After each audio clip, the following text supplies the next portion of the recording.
Hello, good morning, welcome. I am Samuel Trapp. This is International Flavor. You are listening to Damn Radio. Very glad that you are. If you feel like calling in, no problem at all on my end. 573-746-8020. So, once again, the sleepless Sammy has, what did I get? Maybe 45 minutes last night. I am so tired of not sleeping. I can barely stand it. But I don't sleep very well. Never have. And, I got, there's a lot of thoughts churning in my head yesterday. So everybody knows that we've opened Civic Outlaws on, by the way, civicoutlaws.com/podcast. You can get all of our prior versions of Civic Outlaws. Internationalflavor.com. You can go out there and check out, I got a year and a half worth of shows out there now. Unbelievable. And can't believe I've been doing it that long. I got a bunch more in Russian language if you feel like going out to my YouTube channel. I got 15,000 followers in Russia, Mother Russia, where they sometimes like to listen to the opinion of the Rusko-говорящие Amerikanets, Russian-speaking American. And anyway, I have a lot of fun doing that kind of thing. And I've been negligent in probably the last 3-4 months in getting out steady content for my Russian-speaking channel. And I'm gonna cure that at some point here. Maybe I should do it while I'm not sleeping, but I try to sleep. I really do. Last night I didn't sleep. There's a dog in my house, and I like dogs, but you know what? I like dogs when they belong to other people. And so this dog does belong to other people. This is my sister's dog, and they are in town taking care of some things, and they were going elsewhere, and they couldn't take the dog, and so I got the dog. So anyway, the dog didn't keep me up. Dog was very well behaved. You know, it's a gentleman and a scholar, very nice dog, and but I'm glad it's somebody else's. You know, it's kind of like when you're a grandpa, you can pass the children back. I like kids, too. Kids are wonderful. So you got, I like kids. I think they're funny. And heck, I'm a kid myself when you get right down to it. Anyway, Civic Outlaws, we've had some pretty good response. We it's almost a success story. So I probably should save this till Friday, but I'm not going to do it. I'm going to, I told a little bit about going up to the Capitol last week or whatever to do some sunshine things, and I've been researching a little bit.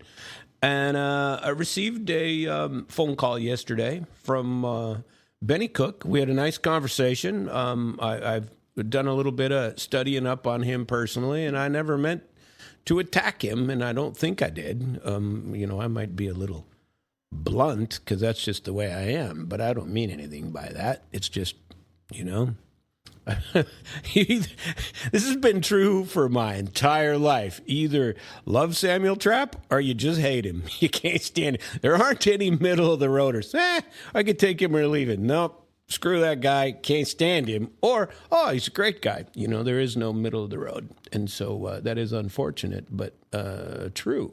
I think I'd rather be one of the nameless, faceless many that just get to wander through life being ignored.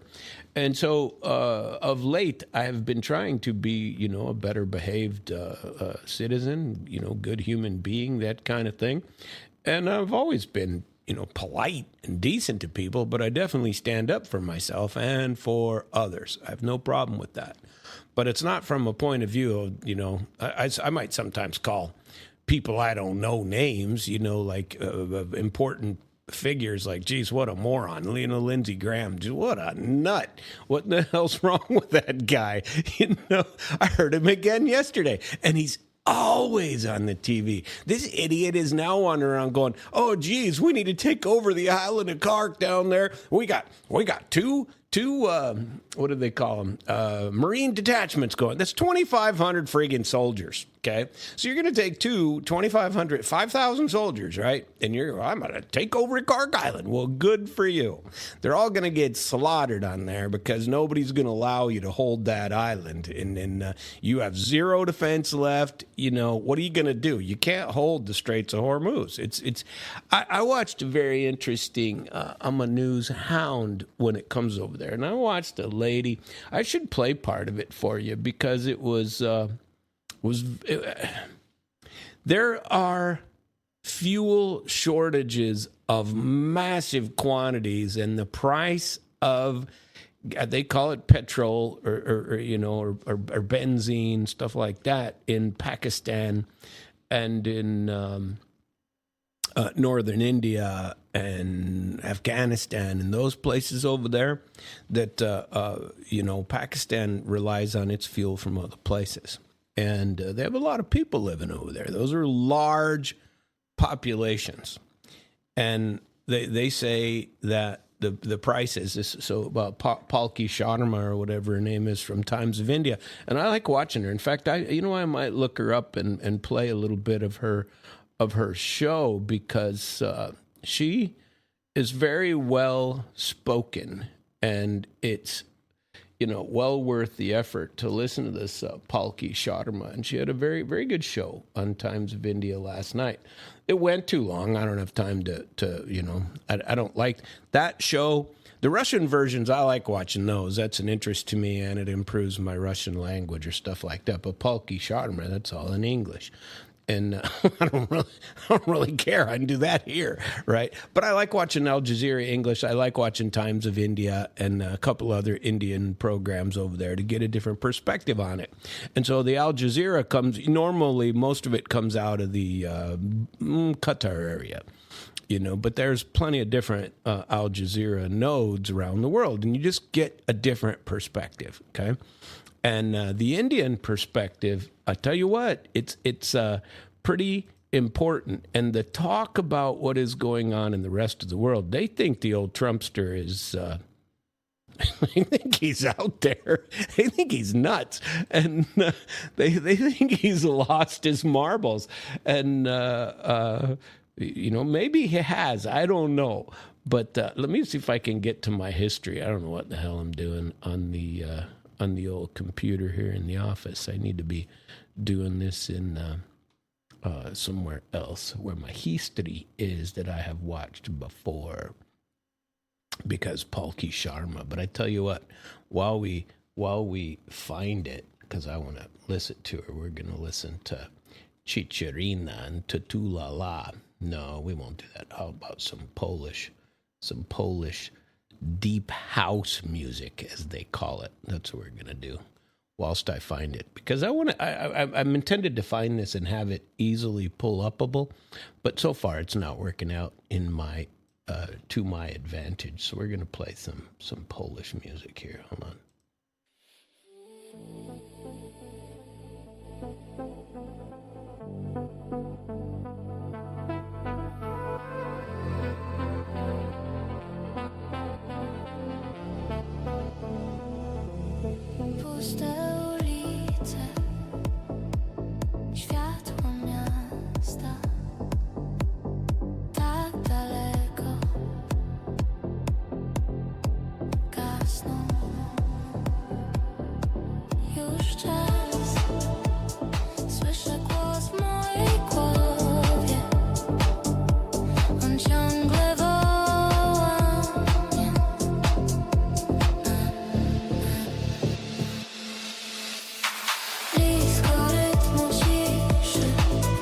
Sense tells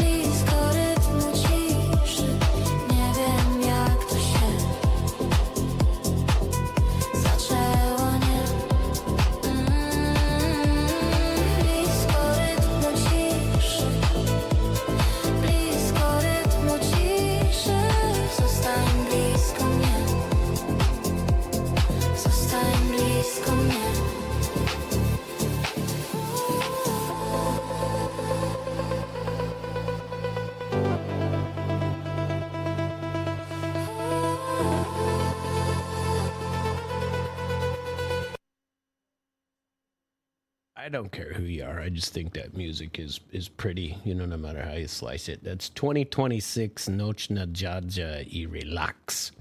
Relaxing music. Muzyka do Automix, the automatic mix in Polish. Very good stuff. So let's see. Here is Palki Sharma in her, let's see if we have her name right. Make sure I haven't been calling her the wrong name this whole time. But I don't think I have. And we shall make sure, because she has quite a bit of interesting news that she likes to go through. And they're talking about Trump delaying the strikes in Iran and the falsehood of that narrative. Because what they're really saying is that you can't get these Marine expeditionary forces there for 5 days. And so if you can convince, according to all the international players anyway, all the international news sources, if Trump can convince people that he's just, given a ceasefire. And by the way, he came out yesterday and said that, we started having really good discussions with Iran. And then the price of oil went down, right? 2 hours later, all the Iranians come out and go, what the hell is he talking about? We haven't had any discussions with him, nor do we intend to. We don't have any intention of having conversations with him. Nobody's even approached us about having conversations. And then Trump says that because they're having discussions, they're going to have a 5-day, we're going to have a 5-day ceasefire. Well, that's because, according to everybody else around the world, that you can't get these two little tiny expeditionary forces of 2,500 apiece there in time to do anything. And what are 2,500 guys going to do anyway, in truth? And you got Lindsey Graham out there going, well, it's just like taking Iwo Jima. You're going, what in the hell is wrong with this guy? Oh, yeah, you were there, right, Lindsey? We were there. We're taking over Iwo Jima. Here it comes. We lost 26,000 soldiers at Iwo Jima, by the way, in that assault. And so it wasn't necessarily, for all involved, nothing but a victory. I mean, that's a callous dude. I mean, that is one callous guy. And just throw all kinds of bodies at it, long as it ain't me. And that is, I tell you what, I have zero respect for that guy. And I mean none. In fact, the amount of respect I have is so low, you'd have to reach up to touch the bottom of the level of respect I got for him. It is less than zero. And that was a good movie, by the way. If you haven't ever seen the movie Less Than Zero, that was a good movie in the 80s. And I don't know why that just struck my mind, but Less Than Zero is the amount of respect I have for that raving lunatic. So I'm going to try to find the right, and she got talking about it right here. Where is it? In all the stuff that Trump delaying on the peace talks. And let's listen to her point of view. This come from India, right? And Palki Sharma, you can always find her out on First Post, and then she used to be on, maybe she still is. I'm not sure how they all go, but look her up. It's Palki Sharma, Sharma, and she's on First Post. She has First Post has 9.47 million subscribers. And so this was streamed 21 hours ago, okay? And I'm starting at a tiny bit in the middle, so let's hear what she has to say. Make sure I got the volume appropriately up and hope that it's not too loud for us all to go deaf upon. But a different point of view for you, okay? The president has delayed his latest attacks. Instead, he's focusing on diplomacy. He says talks are underway. Wait, we got to go back a little bit. Were killed in this accident, while several others were injured. The collision took place on Sunday night, after which all flights at the airport were grounded. The long-awaited trial into Greece's worst train tragedy begins, but the hearing was adjourned to the 1st of April due to courtroom chaos. Some extra the room was news too 'cause small I to can't handle the control huge this. interest in this case. 57 people had died in the train collision in 2023. A new rule in Hong Kong forces people to share their phone or computer passwords with the police. This relates to investigations linked to the national security law, which was imposed by China in 2020. Those who refuse to do so will face 1 year in jail. And a top German court rejects a landmark climate case. Environmentalists wanted BMW and Mercedes-Benz to stop selling combustion engine cars from 2030, but the court ruled that citizens' personal rights were not affected by the business activities of the auto giants.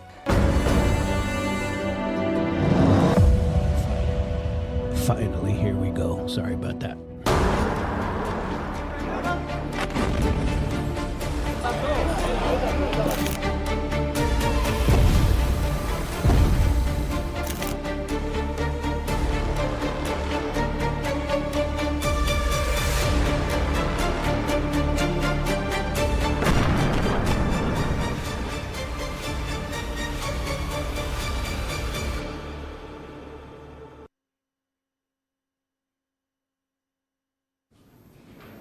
It's week 4 of the West Asia war. After 24 days of fighting, there is some hope, some indications of de-escalation. And it came from Donald Trump himself. The US president has delayed his latest attacks. Instead, he is focusing on diplomacy. He says talks are underway for a complete resolution. And this is coming after a brutal weekend of fighting. We saw missiles thudding into Israeli cities. We saw threats and deadlines from the White House. And as usual, defiance from Tehran. So will this lead to a meaningful de-escalation? Let's look at Trump's message first. I am pleased to report that the United States of America and the country of Iran have had, over the last 2 days, very good and productive conversations regarding a complete and total resolution of our hostilities in the Middle East, based on the tenor and tone of these in-depth, detailed and constructive conversations, which will continue throughout the week. I have instructed the Department of War to postpone any and all military strikes against Iranian power plants and energy infrastructure for a 5-day period. And that is certainly written by Trump. Look at all the typos. Pleased to report instead of pleased to report, and which from Harry Potter instead of WHICH. So rest assured, this is Trump talking. But this announcement came... How do you like to be corrected in English by a foreign news journalist who doesn't speak English as her native language? Oh, that is depressing, isn't it? Out of the blue. By the way, last week he called it the Strait, Strait of Hormuz, STRAIGHT, Strait. Oh, goodness. I can't take it. Sunday, Trump had issued a serious threat. He asked Iran to open the Strait of Hormuz within 48 hours. If not, he threatened to destroy Iran's power plants. Basically, plunge the country into darkness.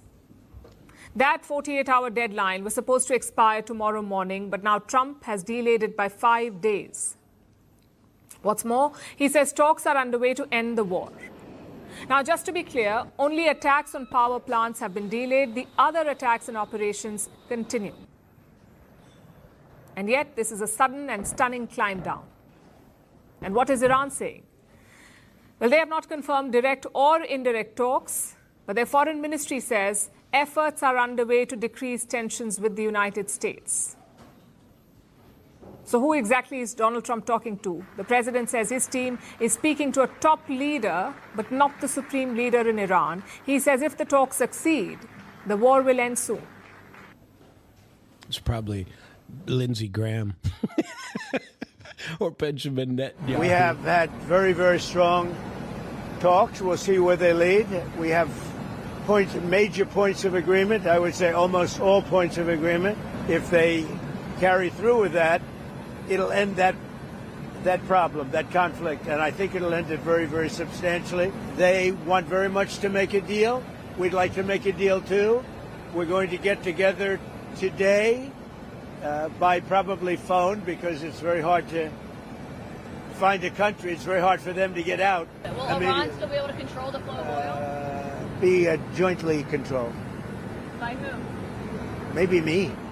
Maybe me. You want the United States to be in Me control and of the state Ayatollah, whoever the Ayatollah is, whoever the next Ayatollah.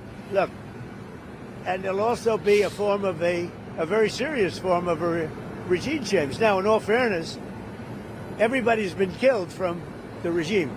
They're really starting off. There's automatically a regime change.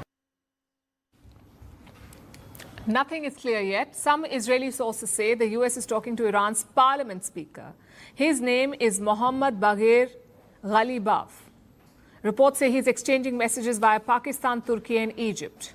And if true, this is big news. The markets are already cheering Trump's statement. It's the first indication of de-escalation and talks. The question is, what led to it? Look at what happened on Saturday. Israel and the U.S. hit Iran's nuclear sites. These are located in the city of Natanz in central Iran. These nuclear sites were hit. In response, Iran fired a massive volley of missiles at Israel. 2 of those missiles slammed into Israeli cities, Arad in the south and Dimona in the Negev desert. More than 180 Israelis were injured in this attack.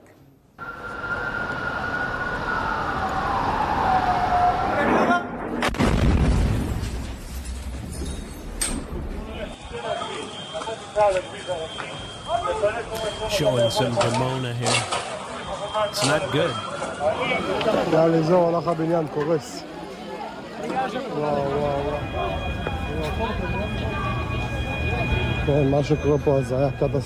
At any rate, if you like to get a different perspective from someone that speaks from the other side of the planet, and from somebody who doesn't have necessarily a vested interest in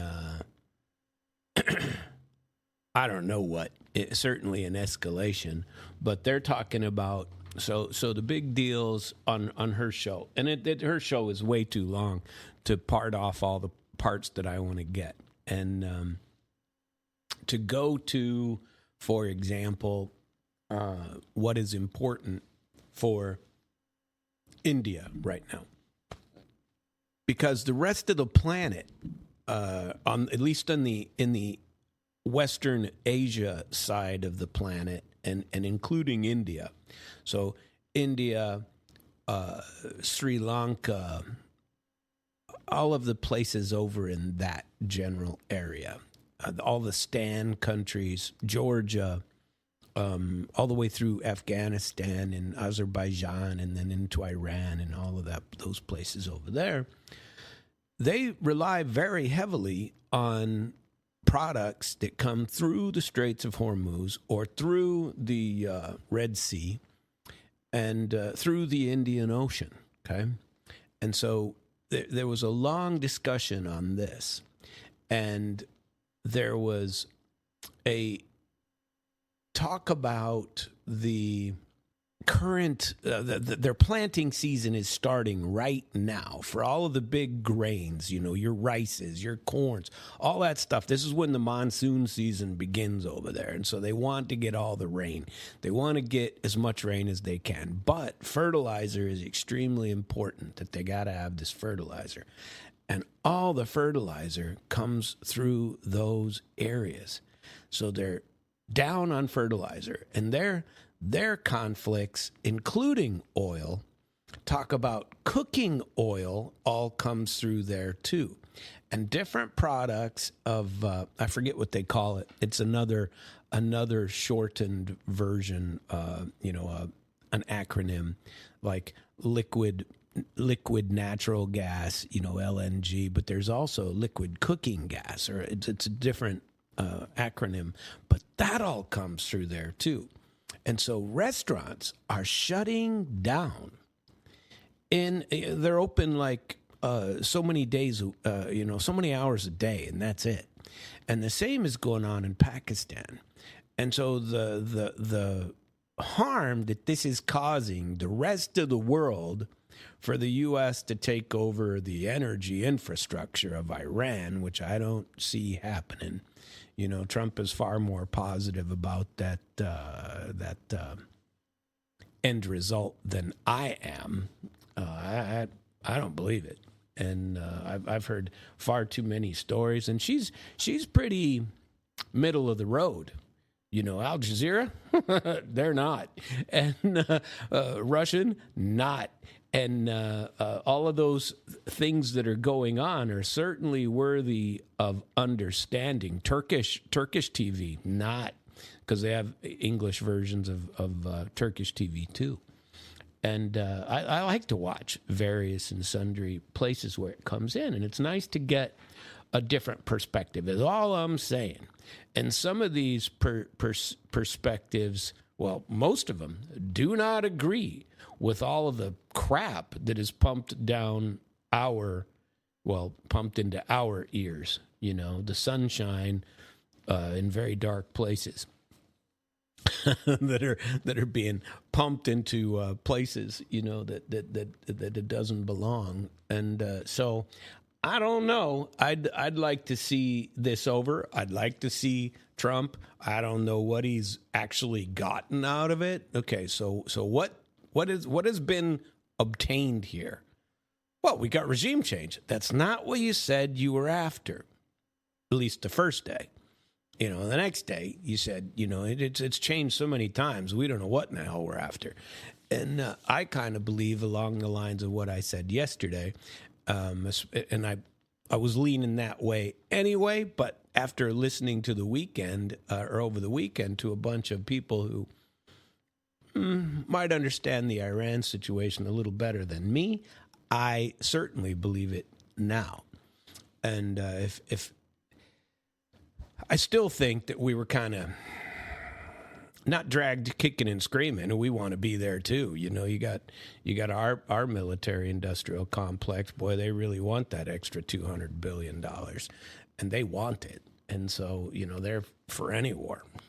Whatever you got, let's do it. If it means we're going to get to $40 trillion in debt sooner, well, more power to us. Let's do it, because we don't have to pay that back. You know, the people running the show anyway, they don't have to pay it back.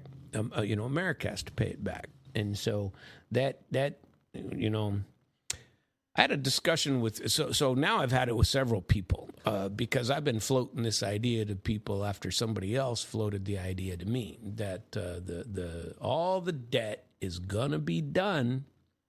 The debt will disappear. By the time Trump leaves office, there will be $0 in debt.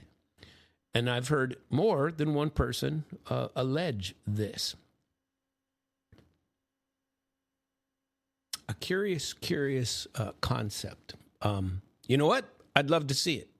You know, it'd be great. Maybe you do it by pumping the gas prices up so high that you can sell the U.S. surplus for a larger amount, but then the only people that get it are private people. So I'm not so sure I believe it. I don't get it. Tariffs, I don't think tariffs are going to get us there. I'm pretty confident of that small deal. You know, our tariffs are not going to get us there, and I'm a little bit on the low volume side. I wonder what's going on there. Well, I think somebody wears these headphones very loud. Maybe that's the problem. Anyway, I'm rambling, and I apologize for that, but we're going to get into some world news. I have been kind of all over this place, and there was a report in the New York Times, and here's another foolish deal. U.S. considering sending airborne troops to Iran. This according to the New York Times.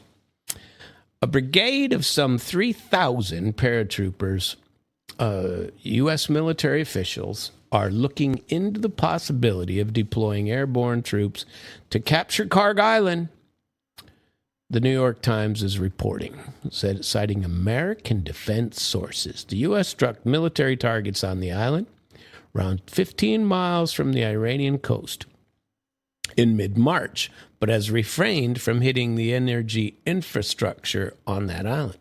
Reports have been circulating since then, claiming that Washington plans to launch a ground operation and take control of the key oil hub in an attempt to cripple Tehran's economy after 3 weeks from the start of the U.S.-Israeli war.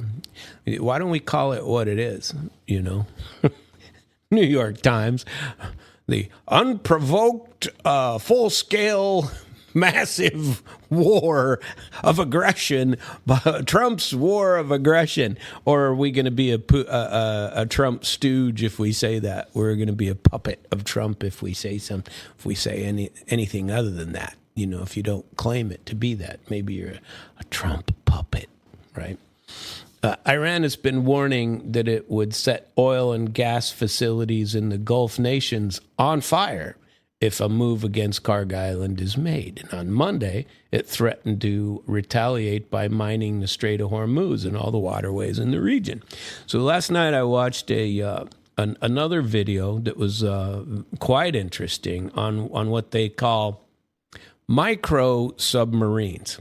Okay, and Iran in the Hormuz in that area near the Straits of Hormuz. In the Gulf, they have 10 or 12 micro subs. And so they're extremely hard to detect because of their size. They're so small. Because of the traffic that goes on there, a U.S. sub would have an extremely difficult time maneuvering in there in any realistic way because it's somewhat shallow in there, and they're easily detectable because of their size. And what these micro subs, I forget the nomenclature of them, but these micro subs have a small crew. They're fast underwater submarines, and they can lay mines all over the place. And so they can go in and set these. And this is the risk and escalation that everybody has been warning about, is taking the Straits of Hormuz. And, you know, nobody wants to go, nobody wants to get into this. So Oman is on one side of the Straits of Hormuz, and Iran's on the other. And technically, those waters are international in nature. And nobody's paid to go through those ever. But an Indian transport ship with one of the types of oil, and I forget which one, whether it was regular oil or whether it was the cooking oil or one of those varietals of some sort, they paid $2 million. Well, they've been letting them go through, or they said that strait used to take upwards of 30 to 40 ships a day going through there. And I don't know if any of you have ever seen the Bosphorus Straits, but I'm telling you, that is incredible to watch. I've been to Turkey a bunch of times, and I like sitting on there. They have great restaurants up and down there in Istanbul, and there are fantastic walkways along the Straits of Bosphorus. I've taken a couple. So if you fly Turkish Airways and you're going to Russia, or you're going to India, or you're going to Australia, or wherever, you can fly like Miami, Istanbul, and then on further, right? And you go Turkish Airways, and it's great airlines, and they have excellent food and very comfortable new planes. They're not like old crappy U.S. planes, It's good stuff, and you can get in there, and they really take care of you. And Turkish Airways, if your flight is overnight, like if you have a layover that's overnight, they give you a hotel room included with the price of your ticket. Or if you arrive, because a lot of times you fly out of Miami at nighttime, right?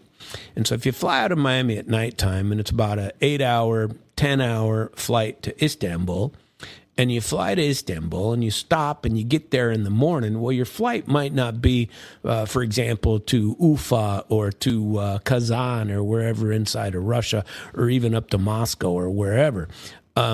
You have a day trip in there, and they take you on a excursion. Did I just say excursion? Excursion of the city of Istanbul. And Istanbul's huge. There's like 4 or 5 international airports there. The city has got like, I don't know, 12 million, 14 million. It's huge. And it is enormous, and it is packed, and it is very clean, very, awesome. It's really cool. And there's plenty of touristy places, and there's plenty of wharf areas to go. And there's lots of mosques that were built, hundreds and hundreds of years ago, sometimes thousands of years ago. And they got there's a huge soccer fields down there that you can go and tour in, and you can walk just about everywhere. You wouldn't want to, but because it's so long. But you take, they have, all kinds of public transportation. But if you fly into the international airport, then you can, you get a free day trip through there. So you can watch these things go. And so if you get to go over there, then you definitely should get an example to see what goes on over there. But it is phenomenal, the amount of ships that go through there. So when you compare that and the amount of ships, the amount of traffic out there in the Bosphorus Straits is unbelievable. And we're talking huge, huge ships. And they're everywhere. Now, those, somebody said, is about 3 times, 4 times the size of what goes on in the Straits of Hormuz. And Turkey charges to go through the Bosphorus Straits up to $250 to $400 to $500, $500,000 passage for a cargo ship goes through there. To go through the Bosphorus Straits. Panama Canal, $250,000 to $500,000 for a ship to go through there. So, this is a big deal. 0 to go through the Straits of Hormuz. And they don't, between Oman and Iran, they don't charge anything. Now, that one is declared an international throughway and a critical world thing. But Iran's never signed on to that, that agreement.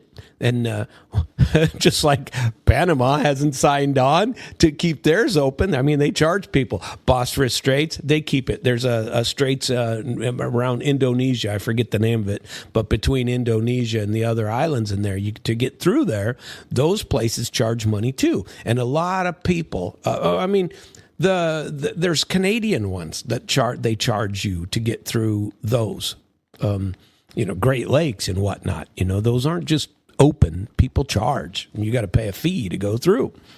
And but not so in the Straits of Hormuz. Well, just the last couple of weeks, the traffic has gone down from, call it 40 a day, to the total amount of ships that have gone through in the last 3 weeks is about 24, 25, according to Palki Sharma and the show that she was that I was playing for you there.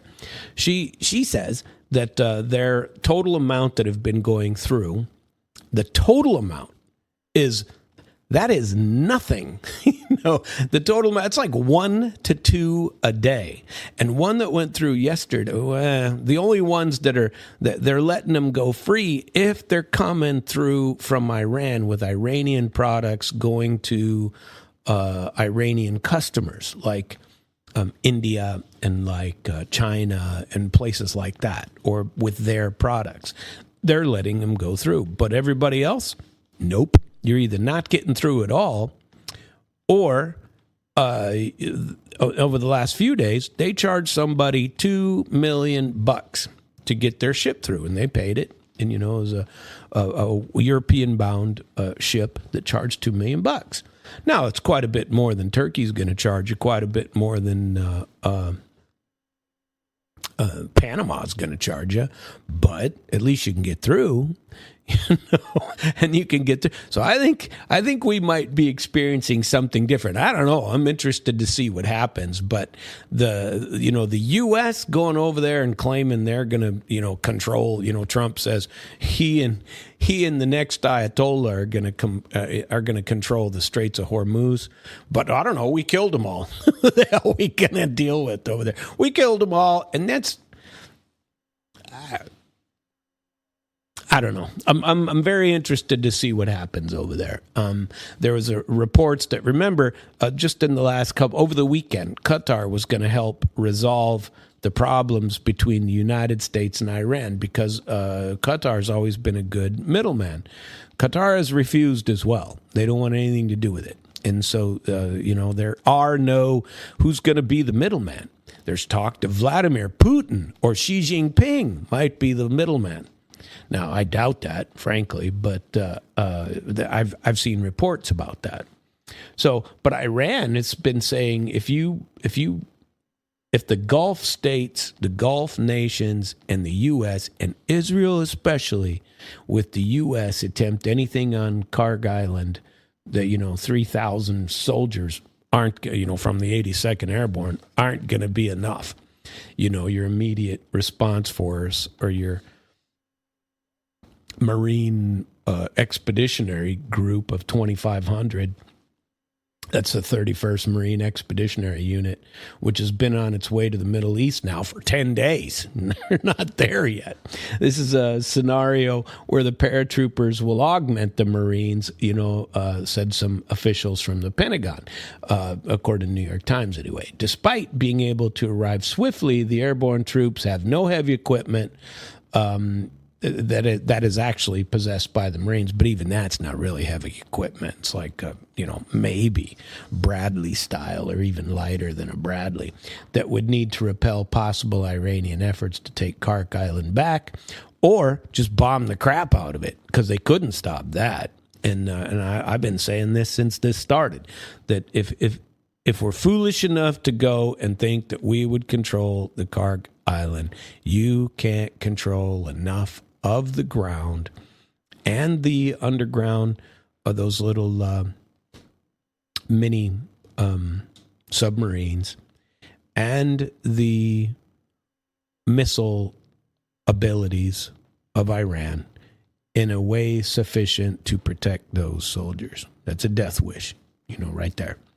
And what is the U.S. interest over there? Seriously. I mean, what is it? U.S.? If the U.S. hadn't have done this in the first place, the problem wouldn't exist. So I don't know. I'd like to think that there was a plan from the beginning. I'm one of those who just doesn't believe there was one. That they thought it was going to be easier than it was. That decapitation, we're going to cut the head off the snake, and that's that. I don't believe that's been well thought out. The director of national counterterrorism, Joe Kent, remember that guy who resigned last week, told the Washington Post on Monday that the American operation on Karg Island would be a disaster and would amount to giving Iran a bunch of hostages on an island that they could barrage with drones and missiles.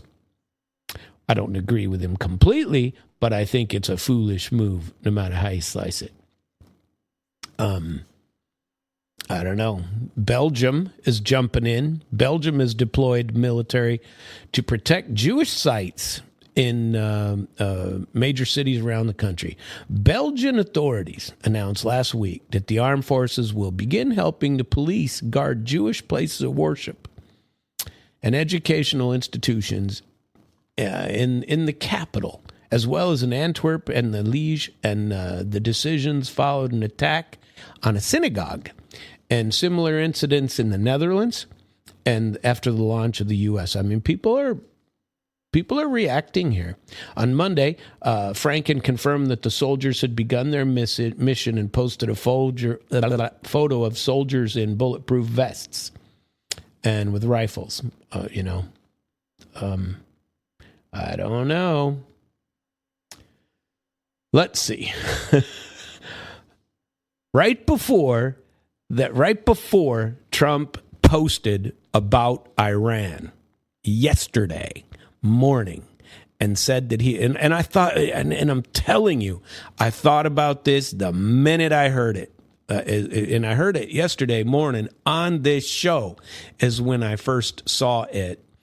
I saw it. $580 million in oil bets were placed right before Trump made his statement that caused the price of oil to go down. So these would be put contracts, right?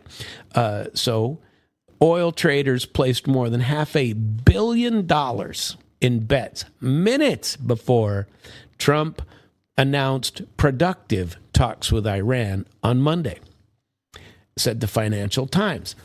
The burst of activity followed by a sharp price drop, raised questions about the possible advanced knowledge among market participants. About 6,200 Brent and WTI futures contracts changed hands between 6:49 a.m. and 6:50 a.m. in New York. A 1-minute flurry worth $580 million based on Financial Times calculations using Bloomberg data.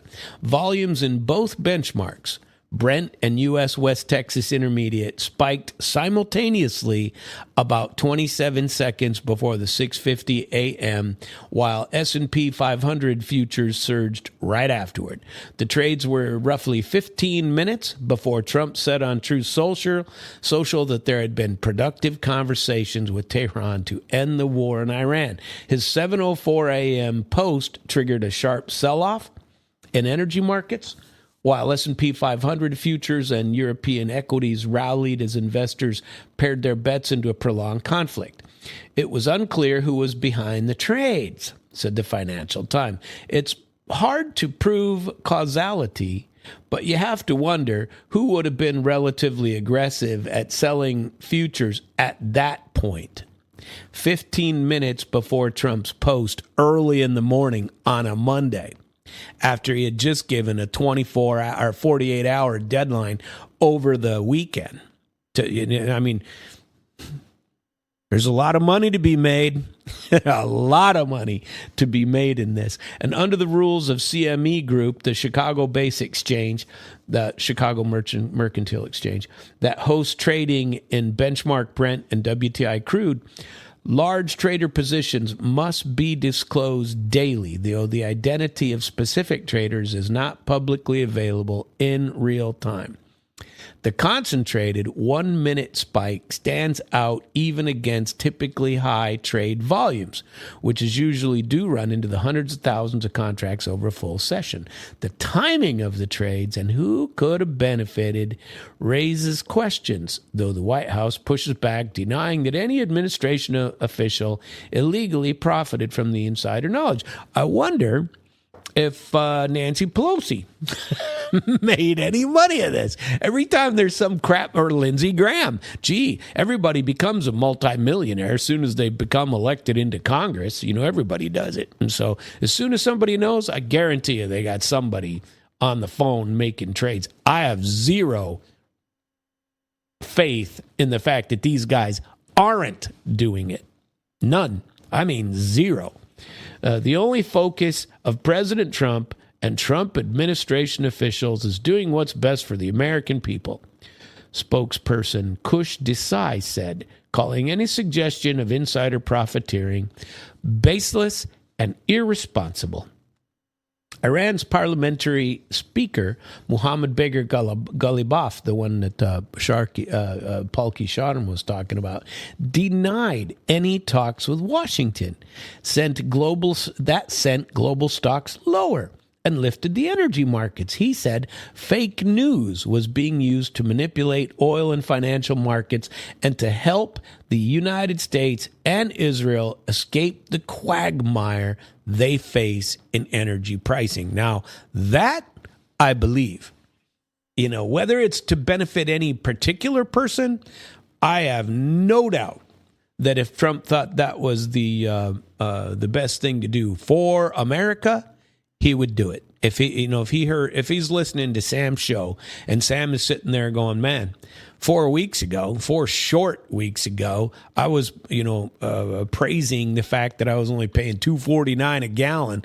And on my trip to Florida, I paid $4 a gallon for regular unleaded. And, I fill up like every third or fourth tank. That was like $4.30. Something like that. It might have been $4.40. Crazy. But I have no doubt that if Trump thought that was the best thing to do, he might make a post on that and go, listen, and him saying, you know what, I could lower the price of oil by saying this early on a Monday morning, and my troops aren't going to get there all this week anyway. It's going to take 5 days for them to get there. And, this is how I can bring the price of oil down right now. I could almost bet he would do that. Why wouldn't he?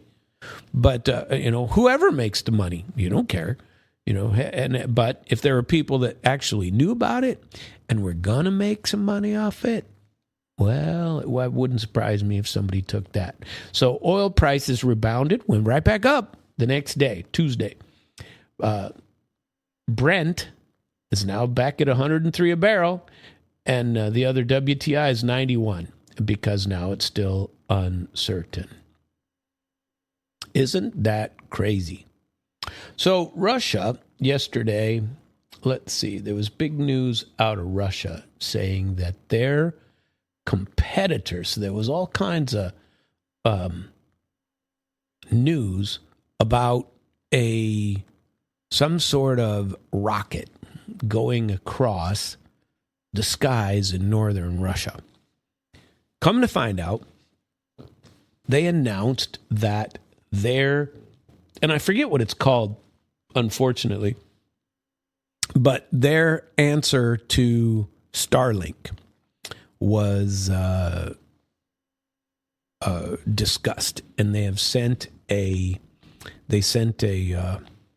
couple of satellites up there. So they are now starting to deploy their own above country competition for Starlink. And they've been pushing it to go faster because Elon Musk cut them off, has gotten better at cutting off their access, even in Ukraine, with stolen Ukrainian terminals to use Starlink. And so I've been watching, and everybody knows that I like to follow what's going on, and I've been paying attention to it. And the fact is that the Russians have not been advancing as quickly lately, depending on the region. And Ukraine has been taking deep strikes inside of Russia with drones. So the big discussion yesterday was the U.S. supplying, because so think about this. Ukraine has zero space technology. They got nothing. They have zero.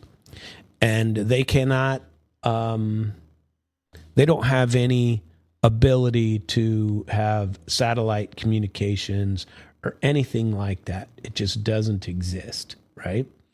And not in Ukraine. But yesterday on social media, inside a Telegram, on Instagram, and all those things that Ukraine likes to put things out on, they were showing satellite pictures of Ukraine and their 400 or so drones that went deep inside of Russia and all the way to St. Petersburg. Now, that's hundreds of miles. That's a long way to one of the biggest ports and oil port and oil supply zone, loading, unloading, storage, massive storage facilities, and blew up a shit pot of Russian oil supply outside of St. Petersburg, right on the Baltic Sea there. And magically, the satellites showed the moment that the fire was there. So somebody, and it had to be the U.S., has parked these satellites above it and is helping Ukraine with the tracking data and all the stuff in real time and taking video of the whole thing. And so this is all over social media and all over Russian news that the U.S. is doing this. Now, everybody says that Russia and China are giving Iran the ability to bomb or letting them use satellites, Chinese and Russian satellites, to scout out sites in the Middle East, including in Israel, right? And they've been condemned for that. You know, here's the West. This isn't your conflict. What are you doing there? Well, once again, rules for thee, but not for me. And I don't know. I don't agree with any of it on any side. You know, I wish all the wars would just quit, right? I don't think, but I'm a realist. You know, people on the U.S. side, we love war. You know, we've been in more war than anybody else in the last 80 years. Far more. I mean, far more. And we bring along our lackeys in Europe with us usually when we go. You know, I don't know. There's a interesting world we live in. An oil refinery in Texas. Get this, a massive oil refinery explosion in Port Arthur, Texas. Now, Port Arthur is it's obviously a seaport. Footage from the eyewitness shows flames and thick smoke billowing above the Valero facility. Police believe an industrial heater caused the blaze. Local residents described hearing a loud boom and their homes shaking miles away. First responders were dispatched to the plant and the explosion Monday evening. Shelter in place was issued for the west side of Port Arthur. The local sheriff said authorities were responding. The Port Arthur Fire Department confirmed there was an incident at this facility, and the refinery is one of the major refining sites on the Texas Gulf Coast with crude oil processing of up to 430,000 barrels a day. So fuel prices in the U.S. are already spiking before the incident in Port Arthur. The American Automobile Association said the national average for a gallon of regular gas rose to $3.95 on March 23rd, up from $2.95 before the U.S. and Israel launched their bombing campaign on February 28th. So the military and political dynamic around Iran has entered a more dangerous phase, but the diplomatic choreography now suggests that Washington isn't thinking in terms of punishment and pressure. They're thinking about economics. Since March 20th, the pattern is unmistakable. The U.S. and Israel have continued to widen the scope of their campaign against Iranian strategic infrastructure. They're bombing nuclear facilities. Iran is answering by pushing retaliation toward symbols of Israeli nuclear deterrence. Somebody announced yesterday, and it's pretty funny because Israel has never admitted that they have nukes, but it's not a very well hidden secret. They're not any part of non-proliferation. They're allowed to have nukes, but they're not part of any non-proliferation deal. They're just able to do whatever they want. Nobody would ever question that Israel gets nukes, and they just developed them on their own. There was no stop about, hey, man, we can't give them. Hell, we probably helped them get them. We probably just slid them the secrets underneath and made sure that they had all the uranium that they could use, right? And, we want them to be able to bomb the hell out of any part of the Middle East they want, right? The most revealing episode last weekend was Iran's strike on Dimona. That's in Israel. I told you about that yesterday and a little bit earlier in this show. Reuters reported that Iranian missiles hit the southern Israeli cities of Dimona and Arad, and Iranian state-linked messages framed the attack as a strike on military and security-related targets in South Israel. Now, they say, the Iranians, that Dimona is inseparable from Israel's undeclared nuclear capability.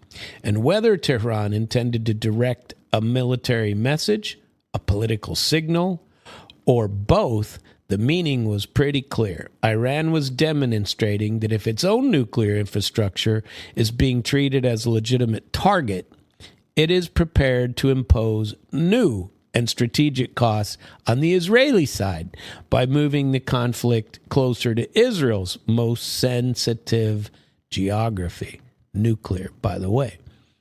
And this retaliation didn't emerge in a vacuum. On March 21st, the U.S. and Israel launched attack on Natanz uranium enrichment facility.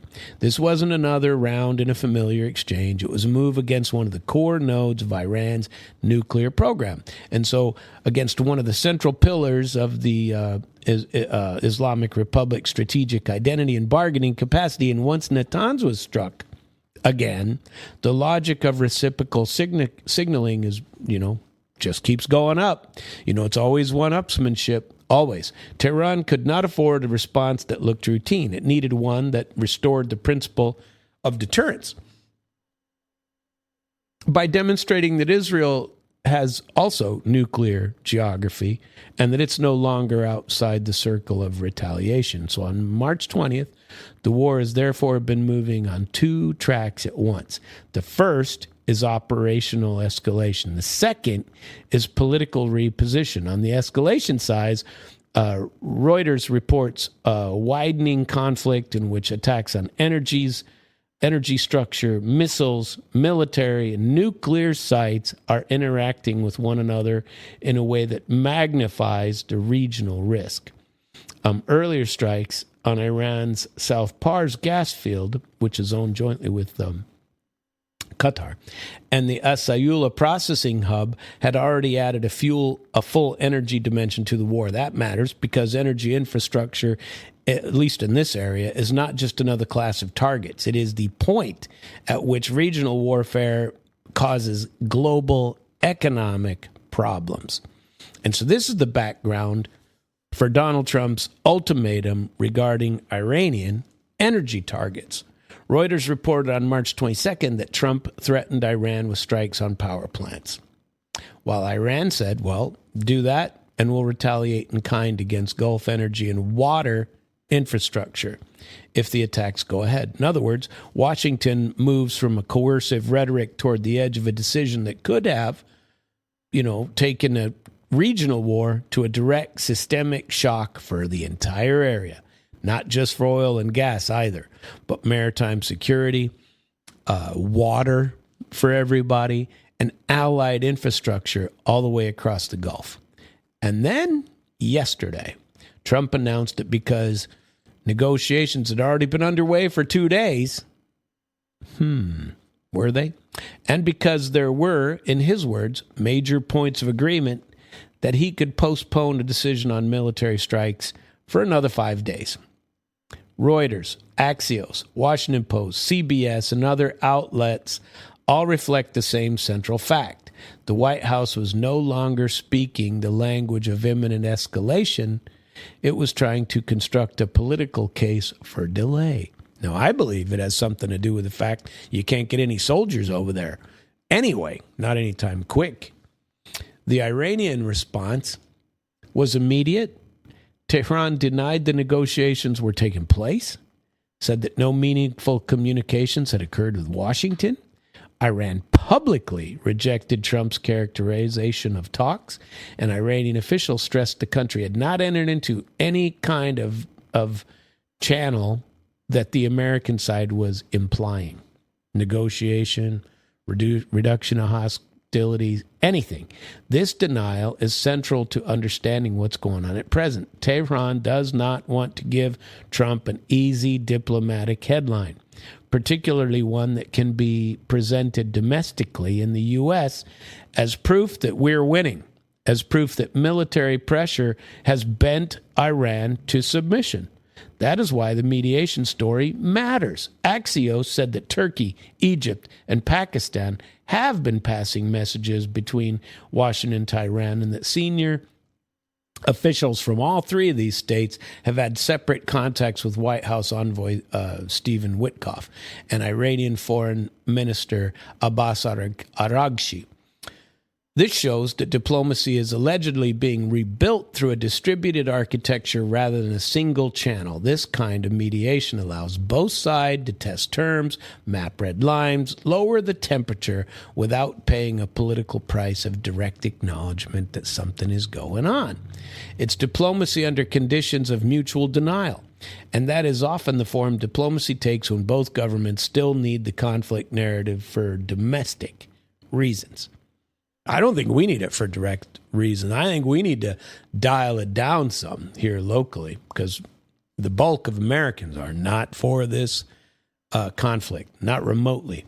At the same time, there are parallel indications that Oman and Qatar are trying to shift the conflict back toward a diplomatic track too. Reuters reported earlier mediation efforts by Oman, as well as repeated Qatari calls for de-escalation and a political solution. Doha publicly emphasizes the need for dialogue, and Oman has long remained one of the few channels acceptable to both Washington and Tehran. Even where those efforts have stalled, been rejected, or publicly minimized, they form part of the same regional pattern. Intermediaries understand that once energy infrastructure is a routine target set, the war is no longer going to be contained to confrontation between Israel and Iran. It's going to threaten the entire Gulf. So from this angle, Trump's 5-day pause is less a sign of his confidence than a sign of necessity. He needs a way to stop. He needs a way out. And he don't have one right now, or at least freeze the current phase of the conflict without looking as though he stepped back. He still has to be the biggest bully in the room. He's got to be. That's the central political dilemma that he's facing right now. A simple de-escalation would be easy for his opponents to frame as a hesitation on his part. An uncontrolled escalation carries obvious military and economic risk, financial especially if it expands in the sustained campaign against energy network or triggers further disruption around Hormuz. Yeah, Trump requires something more specific than peace. He has to have victory. He has to keep on saying, we won.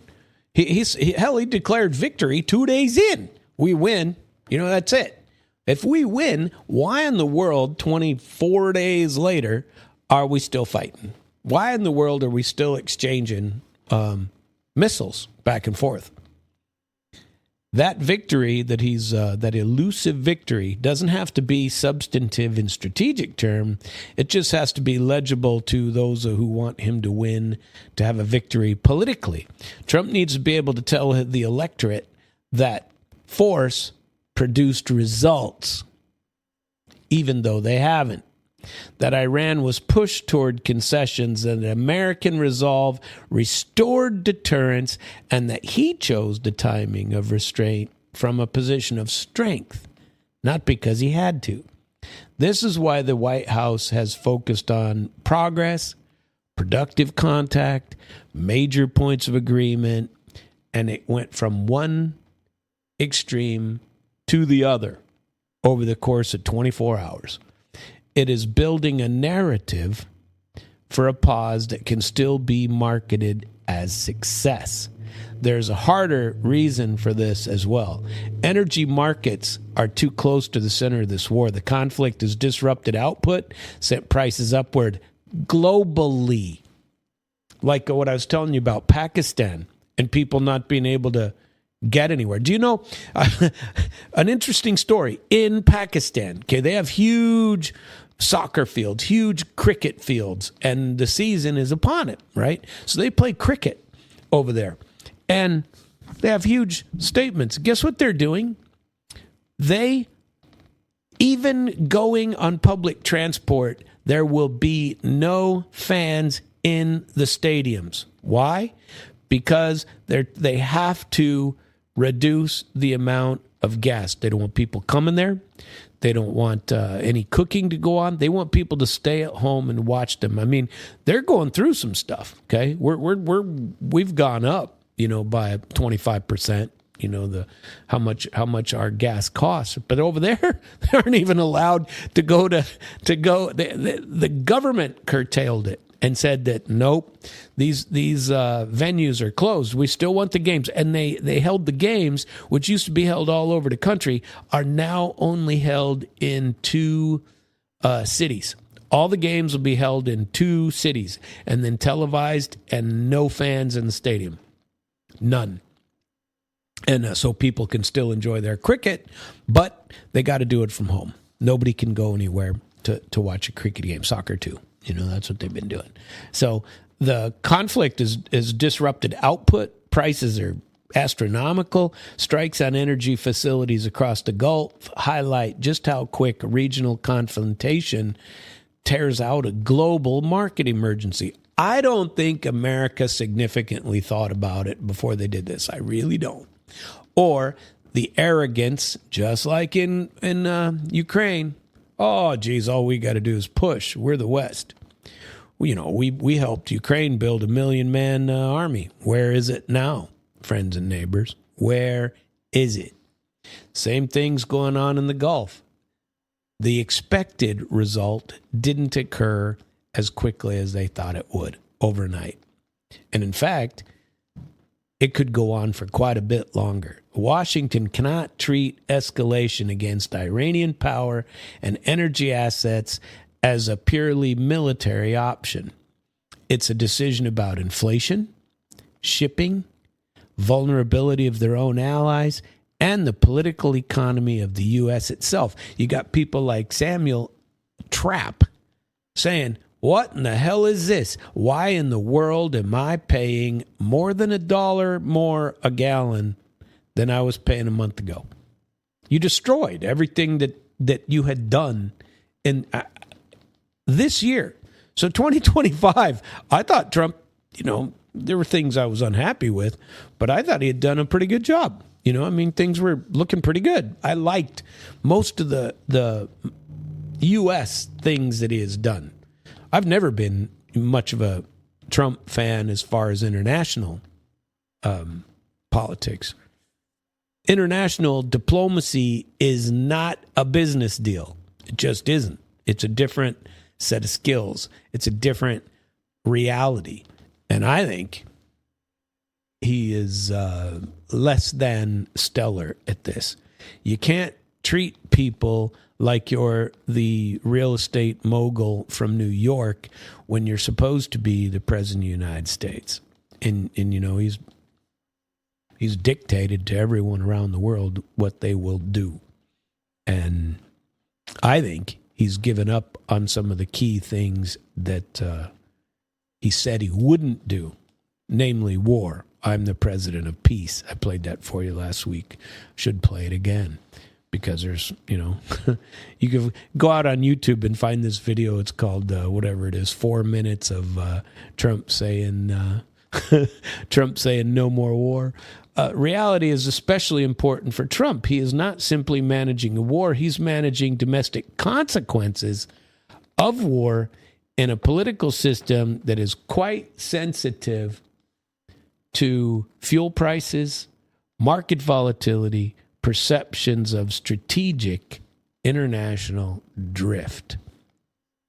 A strike package against Iranian energy infrastructure might satisfy the logic of coercion in a narrow military sense, but it could also ignite exactly the kind of market turbulence that weakens his broader political position. The result is a familiar but quite unstable pattern. The White House escalates rhetoric to maximize leverage, then searches for an exit ramp before the economic aftershock becomes more damaging than the original problem was. The contradiction, however, is that Iran sees this vulnerability too. Tehran understands that Washington wants coercive leverage without a prolonged energy crisis. That makes American urgency quite visible, and once urgency is visible, it can be used against them. This is one reason Iran has publicly denied the talks that Trump says occurred. But by rejecting the image of active negotiation, Trump is denied the public relations de-escalation dividend that he would get. Now, the price dividend, lasted for a little while, but then it went right back up after Iran denied it. It also preserves Iran's own claim that resistance, not accommodation, forced Washington to hesitate. In this contest, native control of the narrative is not secondary to the military action. It's part of the battlefield. And we haven't even discussed Israel. For its part, it reads the current moment through quite a bit of a different lens. Israeli decision makers, the value of continued pressure on Iran for nuclear and strategic purposes is obvious. Every day, the sustained attrition degrades capability, complicates recovery, and creates new opportunities for future leverage and future stealing and opening up new territories for Israelis to go in and beat the crap out of people and take their stuff, take their land. Israel can accept a higher degree of regional tension if it believes the campaign is going to produce some sort of long-term security effect. But Washington also has to reckon with alliance management. Gulf stability, energy market, domestic macroeconomics, that difference does not automatically produce rupture, but it does create divergence in the preferred end state. This is why the period since March the 20th matters so much. It's only been 3.5 days, but it exposes the limits of purely military actions. The strikes continue. Iran retaliates. Trump threatens new attacks. Iran answers with warnings of their own. And almost immediately afterward, a diplomatic scramble is accelerated through multiple mediators. This is instructive for the rest of us. The war did not produce clean or clear hierarchy of dominance. It produces a confrontation in which each side can still impose significant cost upon the other. An escalation threatened to damage actors will occur well beyond the immediate battlefield. They're going to, keep threatening the other countries. Europe was all up in arms yesterday because I forget the name of the island in the Indian Sea. Diego. I can't remember, but it's like 4,000 kilometers from Iran, and it's in the Indian Sea, and it's a U.S. The U.S. has been begging Keir Starmer to let them have it, and he initially said no. Well, then Trump posts a comedy thing of him, and he's insulted him twice. Trump has downright insulted Keir Starmer twice, and Keir Starmer still gave him the airfields, let him do it, and then Iran bombed it. Those airfields. And it's 4,000 kilometers from Iran. And so now Europe is all up in arms, and especially in Ukraine, because Ukraine is saying, geez, they could bomb us from Iran right now. Iran has that capability. And, Europe is all freaked out about it. And so for Trump, the imperative is not simply to continue or to stop. It's to stop in a way that looks like he caused the stop.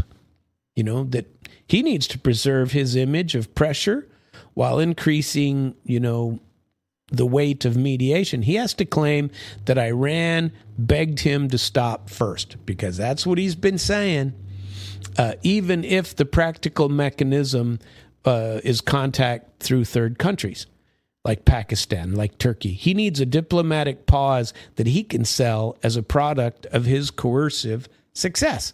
I told him I was going to stop him, and he needs it quickly because every day of uncertainty and energy raises the economic and political cost of keeping the war open-ended. The next few days, let's check out what happens this week. If the Marine Expeditionary Forces and the 82nd Airborne arrive and take over Khark, it's all a scam. This has all been a scam, and that's that. So this has all been just talk, and it'll be there.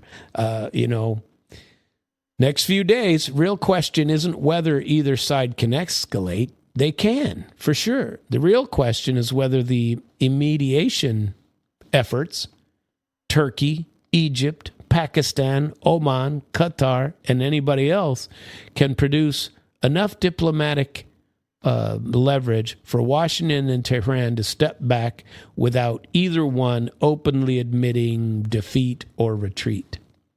That is often how crises are managed.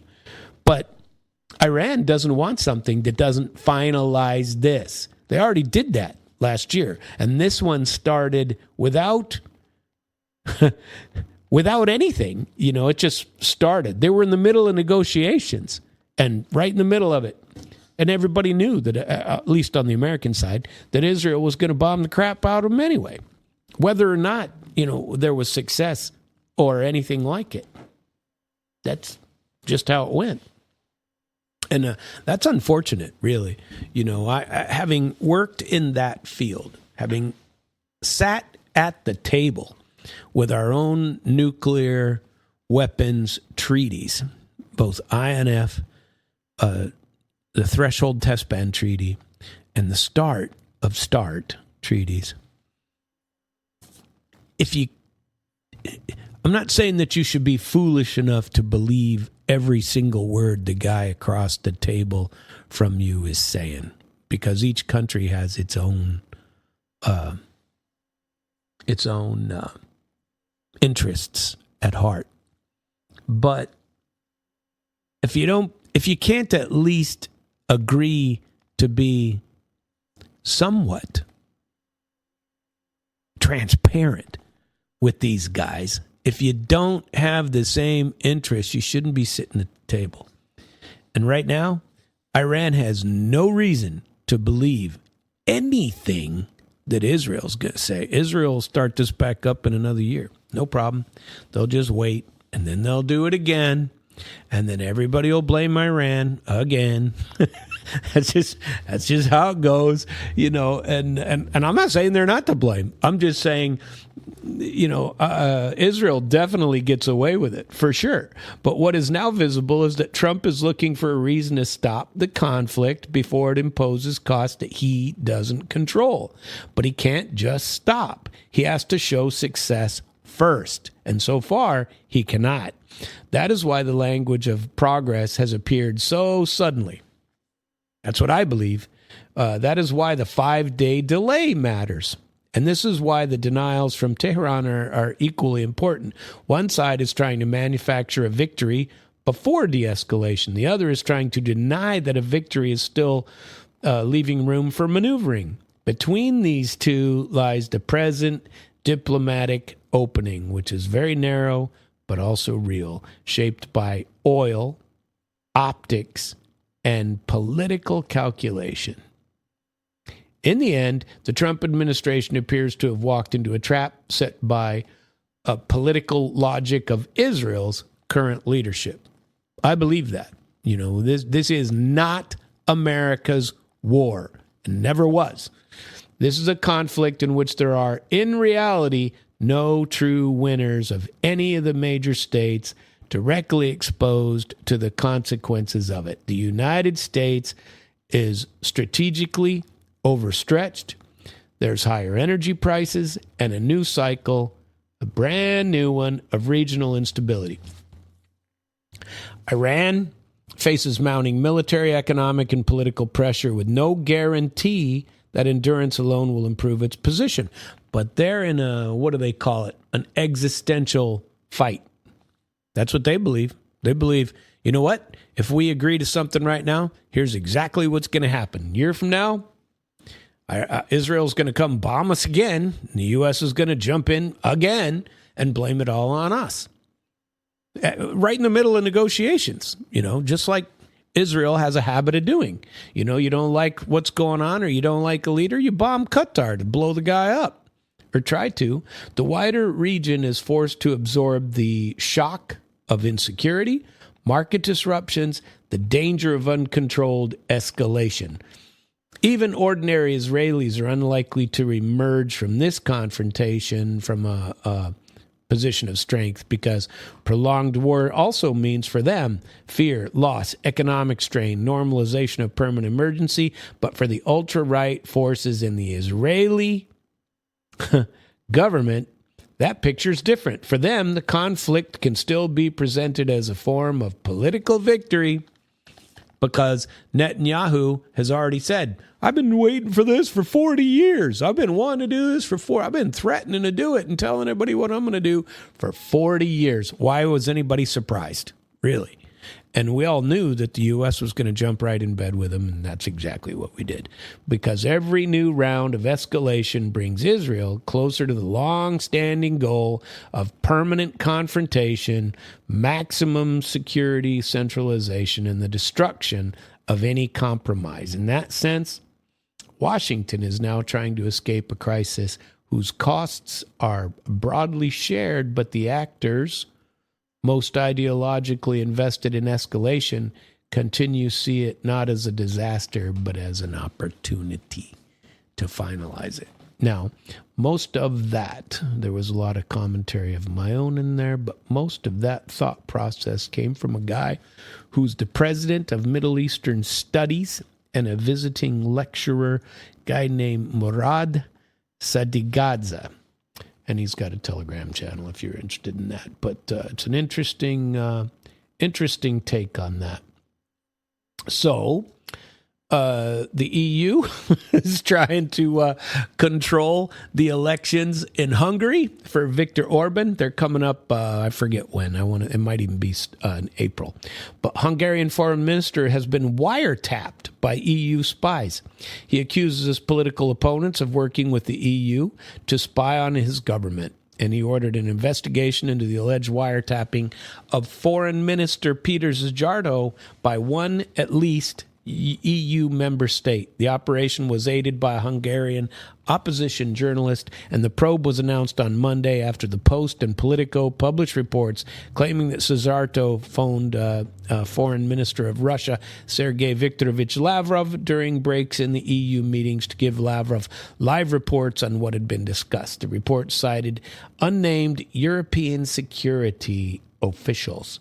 Szijjártó dismissed the claims as lies and fake news, but Hungarian conservative outlets revealed on Monday that Szijjártó's contact details had been passed to EU security officials by an opposition journalist in Hungary. In the audio file, Panya can be heard telling a source how he gave the phone number to a state organ of an EU country. Then he explains that once the agency he spoke to has a person's phone number, they can extract information about who that number spoke to, and they see who is calling that number or who that number is calling.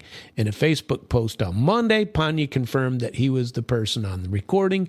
He said that he was asking his source whether she knew of any alternate numbers used by Szijjártó or Lavrov so I could compare them with information I received from the National Security Service of a European country. Can you imagine that? That's like leaking money from, the CIA to the Washington Post. It's nonsense. We are dealing with two serious issues, said Orban. There's evidence that Hungary's foreign minister was wiretapped and that he was having indications of who may be behind it. This must be investigated. Later in the file, Panya tells his source that he has a quasi-friend of Anita Orban, a member of the opposition leader party, and Magyar's picked to replace Szijjártó as foreign minister. Wow. Tell you what, these are very, very interesting times. Well, I have a lot to do today. Still haven't slept, obviously, unless I can do my show in my sleep. I tried that last week. It really didn't work out that well. And so I have not been asleep, but I would like to get some sleep, but that's not happening. I got too much to do today. Got a couple of meetings that are going to take place. It's going to be a lot of fun. Tomorrow is the biggest day in radio on damnradio.com/live. Happens to be Wednesday. Lots of shows, lots of good stuff, and plenty of good talk for you to listen to. If you want to keep listening, damnradio.com/live. Tomorrow's a good day to do so.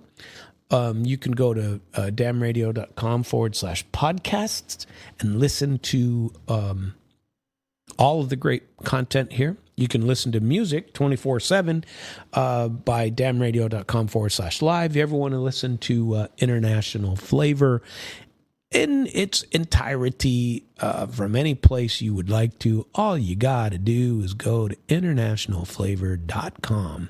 Friday, we will have Civic Outlaws, full show, going from 7 a.m. to 8:30 a.m., and I hope you join us then.